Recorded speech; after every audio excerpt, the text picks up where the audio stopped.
Catherine Bernardo at Alden Richards in-interview at tinanong kung ano ang nagustuhan nila sa isa't isa. Muling in-interview si Alden at Catherine tungkol sa isa't isa. Tinanong sila kung ano ang nagustuhan nila at kung bakit ganoon na lamang sila kasaya sa piling ng isa't isa. Unang sumagot ay si Catherine Bernardo. Sinabi nito na may 3 bagay siyang nagustuhan kay Alden. Una ay yung pagiging smart nito.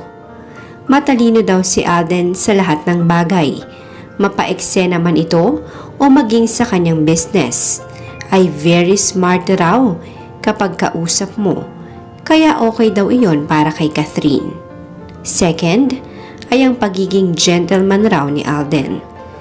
Lahat daw ng nakakatrabaho ni Alden ay inaalagaan niya at sobrang na-appreciate daw ito ni Catherine. At ang panghuli ay ang pagiging sincere daw ni Alden. Hindi raw kasi lahat ng nakakausap ni Catherine at nakakagaanan niya ng loob. At nakakakwentuhan niya ng mahalagang bagay. Kaya naman isa si Alden sa totoong tao at hindi plastic kagaya ng iba sa industriya ng showbiz. Samantala, sumunod naman na nagbigay ng kasagutan ay si Alden Richards. Ayon kay Alden, first time ito na mangyayari na sasagutin nila ni Catherine ang mga bagay na nagustuhan nila sa isa't isa. Ayon kay Alden, ang isang bagay na nagustuhan niya kay Catherine ay ang pagiging totoong tao nito. Alam daw nito ang mga taong nakakakilala kay Kath at ang mga taong sumusuporta sa kanya. Hindi niya raw akalain na magiging komportable siya kay Catherine.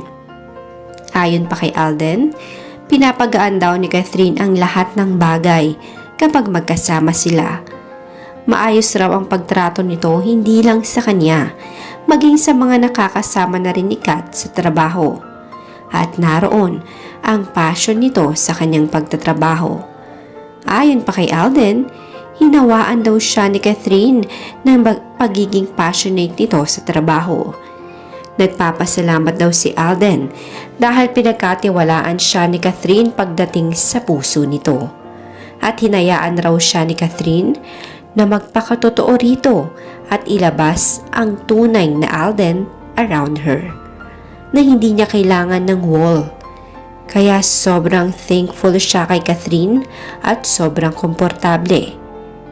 Iyon nga ang mga bagay na nagustuhan nila sa isa't isa. Kaya naman ganoon na lamang sila kalapit ngayon sa isa't isa. At nailalabas nila ang kanilang tunay na pagkatao sa harapan ng isa't isa. Kumbaga sa isang salita, genuine ang kanilang pagsasama. At maaaring iyon ang isang susi ngayon kung bakit napakalaki ng chemistry nilang dalawa at nahahawaan nila ng positivity at kilig ang kanilang mga fans.